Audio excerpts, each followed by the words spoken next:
সারা দেশের মতো পার্বত্য চট্টগ্রামেও লেগেছে জাতীয় নির্বাচনের ভোটের হাওয়া। এবারের ভোটের মাঠে পাহাড়ের আঞ্চলিক সশস্ত্র গ্রুপগুলোর অংশ নেওয়ার ঘোষণায় সেখানকার ভোটারদের ভেতর চলছে নানা আলোচনা। অনেকের মনে আবার বিরাজ করছে আতঙ্ক। সন্তু লারমার নেতৃত্বাধীন জেএসএস গত ২ ডিসেম্বর সবার আগেই নির্বাচনে অংশ নেওয়ার কথা জানিয়েছেন। ইউপিডিএফ সহ বাকি দলগুলো এখনো এই বিষয়ে কিছু না জানালেও ভেতরে ভেতরে তাদের নির্বাচনী প্রস্তুতি চলছে বলে নির্ভরযোগ্য সূত্র জানিয়েছে।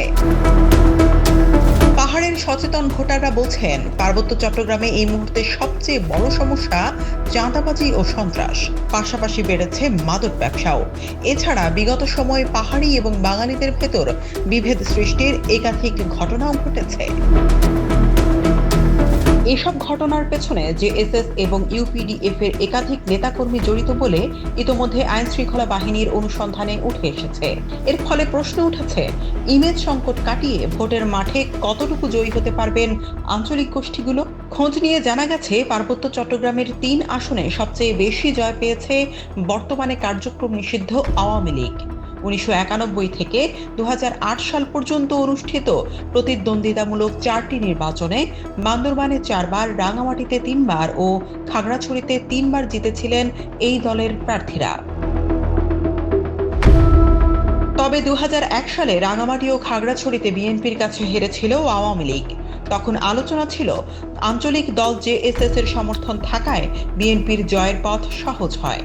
২০১৪ সালের ১০ম জাতীয় সংসদ নির্বাচনে রাঙামাটি আসনে আওয়ামী লীগের প্রার্থী দীপঙ্কর তালুকদারকে হারিয়ে জয়ী হয়েছিলেন জেএসএস এর সহসভাপতি উষাতন তালুকদার।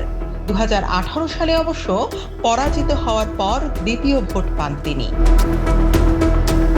এদিকে এবারের নির্বাচনে জেএসএস এর প্রার্থী হিসেবে রাঙামাটিতে উষাতন তালুকদার ছাড়াও বান্দরবানে কেন্দ্রীয় কমিটির সদস্য কে এস মংয়ের নাম শোনা যাচ্ছে।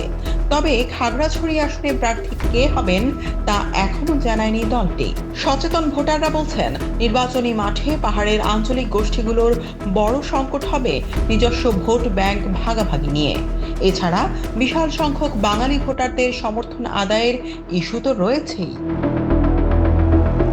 কার্যক্রম নিষিদ্ধ আওয়ামী লীগ ছাড়াও বিএনপি, জামায়াত সহ জাতীয় দলগুলো পাহাড়িদের সুযোগ সুবিধা বৃদ্ধির জন্য দীর্ঘদিন ধরে কাজ করে আসছে।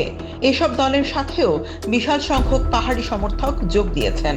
ফলে এসব চ্যালেঞ্জ ডিঙিয়ে আঞ্চলিক সশস্ত্র দলগুলো কতখানি সমর্থন আদায় লাভে সফল হন তা নিয়ে প্রশ্ন তুলেছেন অনেক ভোটাররা।